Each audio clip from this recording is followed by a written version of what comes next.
നമ്മുടെ ലിറിക്സ് എഴുതിയ റഫീഖ് അഹമ്മദ്. അപ്പം വിജനതയിൽ പാതി വഴി എന്ന് പറയുന്ന വാക്ക് വിജനതയിൽ ആദ്യം മാറ്റാൻ ശ്രമിച്ചിരുന്നു. ഓർമ്മയുണ്ടാന്ന് അറിയില്ല. എന്റെ മഞ്ജുവൻ എൻ്റെ അടുത്ത് പറഞ്ഞു, റോഷൻ വിജനതയിൽ തന്നെ വെക്കണം, അതിനൊരു സൗണ്ടിങ് പെയിൻ ഉണ്ട് എന്നുള്ളതായിരുന്നു. അപ്പോൾ റഫീഖ് അഹമ്മദിനോട് ഞാൻ എന്നും കടപ്പെട്ടിരിക്കുന്നു. മനോഹരമായിട്ടുള്ള അസാധ്യമാണ്. ചുവടുകളെ തളരരുതേ എന്ന് പറയുന്ന സംഗതി. പിന്നെ അതുപോലെ ഹരിനാരായണനാണ് പ്രായം 61-ൽ 16-ന്റെ ചുമ്പ് ശരി വേണം.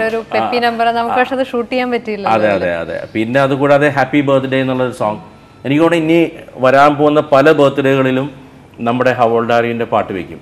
കാരണം അതായിരുന്നു എൻ്റെ, കാരണം റിയൽ ഇപ്പം നമ്മൾ ഹാപ്പി ബർത്ത്ഡേ എല്ലാവരും കേക്ക് കട്ടിയാൻ പോയി നിൽക്കുമ്പോഴത്തേക്കും ഹാപ്പി ബർത്ത്ഡേ ടു യു 2 വരി കഴിഞ്ഞ് നിർത്തി, ബാക്കി പാടാൻ പറ്റില്ല.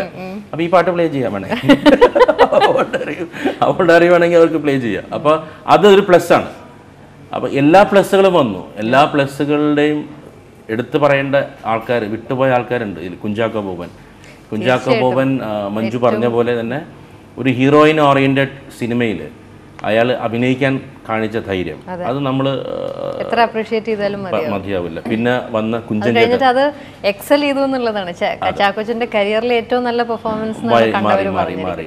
കുഞ്ചൻ ചേട്ടൻ, പ്രേം പ്രകാശ്, പിന്നെ എല്ലാവരും, ലാലു ലാക്സ്, കലാരഞ്ജിനി ചേച്ചി, തെസ്നി, എല്ലാവരും, മുത്തുമണി, മറ്റേ അമൃതകുട്ടി, പിന്നെ ശങ്കർ രാമകൃഷ്ണൻ. ഒരു സീനാണെങ്കിലും വന്ന് സുരാജ് വെഞ്ഞാറമൂട്, സുരാജിന്റെ അടുത്ത് വിളിച്ചു പറഞ്ഞു ഒരു സീൻ എനിക്ക് പാർട്ടാവണം ഈ സിനിമയുടെ എന്ന് പറഞ്ഞു. സുരാജിന്റെ ആ സീൻ വളരെ ഇമ്പോർട്ടന്റ് ആണ് ഈ സിനിമയിൽ. അങ്ങനെ എല്ലാം സിദ്ധാർത്ഥ് ബാസുവിനെ നമ്മൾ ഒരിക്കലും മറക്കാതിരിക്കാൻ വയ്യ. ഒരു ഫോൺ കോളിൽ, കാരണം ആ ക്യാരക്ടർ, ആ കാസ്റ്റിംഗ് തെറ്റിപ്പോയാൽ, കാരണം പലരും പറഞ്ഞ ഡയലോഗ് ആരാണ് ലിഫ്റ്റ് തുറന്ന് വന്നതെന്ന് ഞങ്ങൾക്ക് അറിയണം, ഈ ആരെയായിരിക്കും ഇയാൾ കാസ്റ്റ് ചെയ്യാൻ പോണത്, ഇതേ ചോദ്യം തന്നെയായിരുന്നു എൻ്റെ മനസ്സിൽ. അപ്പോൾ ഞാൻ ഈ മദ്രാസ് കഫേ കണ്ടപ്പോൾ തന്നെ ഞാൻ ഇയാളല്ലെങ്കിൽ അനൂപ് കപൂർ എന്നൊരാളുണ്ട്. അനൂപ് കപൂർ എന്നൊരു ആക്ടറിനെ ഞാൻ, ഇയാൾ അഥവാ നോ പറഞ്ഞാൽ അനൂപ് കപൂറാണ്. പിന്നെ ഒരു പ്രസിഡന്റ് ലുക്കുള്ളത്, കാരണം ഇവരൊരു പ്രത്യേക ലുക്കാണ്. ഇന്ത്യൻ പ്രസിഡന്റിനൊക്കെ ഒരു പ്രത്യേക ലുക്കാണല്ലോ. അപ്പം അതെല്ലാം വളരെ പ്ലസ് ആയിട്ട് വന്നു. കാരണം പുള്ളി കോസ്റ്റ്യൂമൊക്കെ ഇട്ട് വന്നു കഴിഞ്ഞപ്പോൾ പ്രസിഡന്റിന്റെ അടുത്ത് ഇരിക്കുകയാണോ എന്ന് വരെ പല സമയത്തും ഇങ്ങനെ ഇരിക്കുമ്പോൾ എനിക്കൊരു എന്തോ പ്രസിഡന്റിന്റെ അടുത്താണ് ഇരിക്കണേന്ന് എനിക്ക് പല പ്രാവശ്യം തോന്നിയിട്ടുണ്ട്. പിന്നെ നമ്മുടെ സമീറയെ പറ്റി ഒരിക്കലും പറയാതിരിക്കാൻ വയ്യ. കാരണം ഇന്നലെ അടക്കം എൻ്റെ ഭാര്യ പറയാണ്, കഴിഞ്ഞിട്ട് ആ 2ാം പടം കാണാൻ പോയപ്പോൾ അവൾ പറയാ, ആ സാരി എനിക്കൊന്നും മേടിച്ചിരുന്നോട്ടാ, ആ പച്ചക്കറിയുടെ കൃഷി നടത്തൊരു പ്രത്യേക സാരി. അപ്പോൾ ഓരോ സാരിയും എനിക്ക് തോന്നുന്നത് ഹിറ്റ് ആവുന്നതാണ്. നിരുപമയുടെ സാരി ഷൂട്ടിംഗ് നടക്കുമ്പോൾ തന്നെ എൻ്റെ അടുത്ത് പലരും പറഞ്ഞിട്ടുള്ളതാണ്, എത്ര നല്ല കോമ്പിനേഷൻസ്, ആ ഒരു എലഗൻസ്. കോട്ടൺ സാരി എന്ന് പറഞ്ഞാൽ അതിൻ്റെ എലഗൻസ് വേറെ ഒന്നിനും ഇല്ലല്ലോ. അത്രയും മനോഹരമായിട്ടൊരു കോസ്റ്റ്യൂമിനെ കുറിച്ച് ഒരുപാട് പേര് ഭയങ്കര അഭിപ്രായം പറഞ്ഞൊരു സിനിമയായിരുന്നു. മഞ്ജുന അത് നന്നായിട്ട് അങ്ങനെ, പിന്നെ നമ്മളത് ഉദ്ദേശിച്ചൊരു അങ്ങനത്തെ ശോഭന ചേച്ചിയൊക്കെ പഴയ ചില സിനിമകളിലൊക്കെ അങ്ങനെ.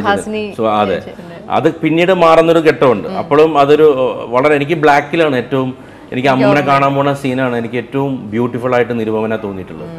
അതെല്ലാം. പിന്നെ സേതുലക്ഷ്മി ചേച്ചിയെ പറ്റി പറയാതിരിക്കാൻ വയ്യ. കാരണം ഞാൻ ഇങ്ങനത്തെ ഒരു ആക്ട്രസിന്റെ എന്നെ ഞെട്ടിച്ചവരാ, അല്ലേ, ഞെട്ടി. എനിക്കവിടെ മഞ്ജു അവരായിട്ട് ഇരിക്കുമ്പോൾ ഐ കോണ്ടാക്റ്റിൽ തന്നെ ആ സീൻ കണ്ണിൽ നോക്കിയിരുന്നത് തന്നെയാണ് എനിക്ക് ആ ജഡ്ജ് ചെയ്യാൻ സാധിക്കും അവിടെ. ഞാൻ ഈ കഴിഞ്ഞ ദിവസം തിയേറ്ററിൽ നിന്നിട്ട് ഞാനിങ്ങനെ അറിയാതെ എൻ്റെ കണ്ണ് നിറഞ്ഞു. കാരണം അത് ഷൂട്ട് ചെയ്തു, സീൻ വായിച്ചു ഒക്കെ ചെയ്തിട്ടും പിന്നെയും പോയിരിക്കുമ്പോൾ ഞാൻ പോലും ആ സീനിൽ മറന്നു. അതൊരു വലിയ സീൻ ഷൂട്ട് ചെയ്യുമ്പോൾ എനിക്ക് നല്ല ഓർമ്മയുണ്ട്. റോഷൻ നമ്മുടെ സീൻ ഷൂട്ട് ചെയ്തിട്ടുള്ള ഒരു ലാസ്റ്റ് ഷൂട്ട് ചെയ്ത് കഴിഞ്ഞു. കഴിഞ്ഞ ഏറ്റവും ലാസ്റ്റ് ഷോട്ട് നമ്മൾ പ്ലാൻ ചെയ്തിട്ട് അത് ചെയ്തുകൊണ്ട് ഒരു റിഹേഴ്സൽ നമ്മൾ ചെയ്ത് കഴിഞ്ഞു. പക്ഷെ അത് കഴിഞ്ഞിട്ട് ഒരു ചെറിയൊരു ചേഞ്ച് എന്ന് പറഞ്ഞിട്ട് റോഷൻ ഓർമ്മയുണ്ടോ? മറ്റേ തലയൊന്ന് ചെരിച്ച് നോക്കിയിട്ട് ആ ഒരു ചെറിയൊരു ചേഞ്ച് കൊണ്ട് ആ സീനിൽ വന്നൊരു ലിഫ്റ്റ് ഉണ്ടല്ലോ, അത് നമുക്ക് ചെയ്യുമ്പോൾ തന്നെ ഈശ്വര ഇത് നമ്മുടെ ഒന്നും ചിന്തയിലേ പോയില്ലല്ലോ, എങ്ങനെ ഇത് മനസ്സിൽ വന്നു? ആ സമയത്ത് സ്പോണ്ടേനിയസ് ആയിട്ട് തോന്നിയിട്ട് ഞാൻ ഒരിക്കലും പ്ലാൻ ചെയ്തില്ല. അത് ആ ഷോട്ട് കഴിഞ്ഞപ്പോൾ താങ്ക് യു, അത് വലിയ ഇമ്പോർട്ടൻറ്റ് പോയിന്റ്. ആ ഷോർട്ട് ഡിവിഷൻ കഴിഞ്ഞപ്പോൾ ഞാൻ എനിക്ക് ഡിവിഷൻ കഴിഞ്ഞ ട്രാക്ക് ഷോട്ട് കഴിഞ്ഞതിന് ശേഷം ഞാൻ അപ്പുറത്തൊരു അടുക്കളയിൽ പോയി ഒറ്റയ്ക്ക് ഇരുന്നിട്ട് ഞാനിങ്ങനെ എൻ്റെ മനസ്സിൽ കുത്താൻ നോക്കി മനസ്സിൽ. അപ്പോൾ അതൊന്നും കിട്ടണില്ല. ആ സമയത്ത് തിരിച്ചു വന്നിട്ട് മഞ്ജു ഒന്ന് തിരിയാവോ, എന്നിട്ട് ഇങ്ങനെ ഒന്ന് നോക്കാമെന്ന് വെച്ചപ്പോൾ തന്നെ അപ്പോൾ ദിവ എൻ്റെ മേത്തൊരു പിടുത്തം പിടിച്ചു ഇങ്ങനെ. അപ്പോൾ മഞ്ജുവിൻ്റെ റിയാക്ഷനോട് വന്നിട്ട് പിന്നെ തിരിഞ്ഞിട്ട് ആ പോട്ടെ എന്ന് പറഞ്ഞൊരു ഹസ്കി ആയിട്ടാണ് സംസാരിച്ചിരുന്നേക്കണത്.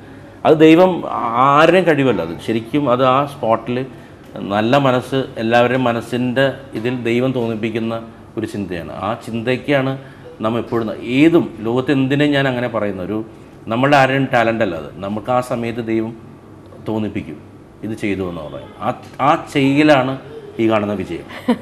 അത് ഈ ഒരു ഇൻസ്റ്റൻസിൽ മാത്രമല്ല, മറ്റു പലതിലും അത് ചിലപ്പോൾ റോഷൻ്റെ കറക്റ്റായിട്ട് അത്രയും കറക്റ്റ് പ്രോപ്പർ ക്രിസ്റ്റൽ ക്ലിയർ ഒരു വിഷ്വൽ റോഷൻ്റെ മനസ്സിലുള്ളത് കൊണ്ടായിരിക്കും ഓരോ ഡയലോഗിലും വരുന്ന മോഡുലേഷനും അതിൻ്റെ ഒരു ആ സമയത്ത് അങ്ങോട്ട് തിരിഞ്ഞു നോക്കും. പക്ഷെ അത് ചെയ്ത് കഴിയുമ്പോഴാണ് അതിൻ്റെ വ്യത്യാസം നമുക്ക് മനസ്സിലാവും. നമ്മൾ വെറുതെ പ്ലെയിനായിട്ട് ചെയ്തു പോകുന്നതിനെക്കാട്ടിലും ചെറിയ ചെറിയ വ്യത്യാസങ്ങൾ, വളരെ മൈന്യൂട്ടായിട്ടുള്ള കാര്യങ്ങൾ എന്തുമാത്രം വലിയൊരു റിസൾട്ട് ഉണ്ടാക്കും എന്നുള്ളത് പല പ്രാവശ്യം ഞാൻ ഈ ഷൂട്ടിങ്ങിൻ്റെ ഇടയിൽ അറിഞ്ഞിട്ടുണ്ട്. അത് റോഷൻ്റെ ഭയങ്കര ഞാൻ ആരാധിക്കുന്ന ഒരു കഴിവാണ് Roshan. Thank you so much.